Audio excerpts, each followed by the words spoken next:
Guys, in this video, we're going to take a look at how you can enable or disable keyboard button on navigation bar on the Samsung Galaxy S22 series.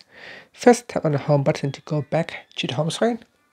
And on the home screen, swipe down at the top and tap on the settings icon. In here, go down and tap on general management.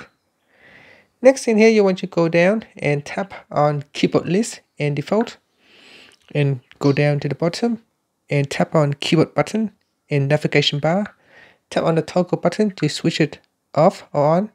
Now once this is turned on, when you are using the keyboard, you can see at the bottom here in the navigation bar, there is a keyboard icon. You can tap on that, allowing you to quickly switch between different input methods. Now if I go back into my settings here, if I switch it off, you can see in my navigation bar now, no longer do I have the keyboard shortcut key where I can tap on it.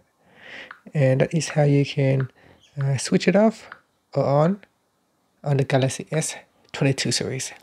Thank you for watching this video. Please subscribe to my channel for more videos.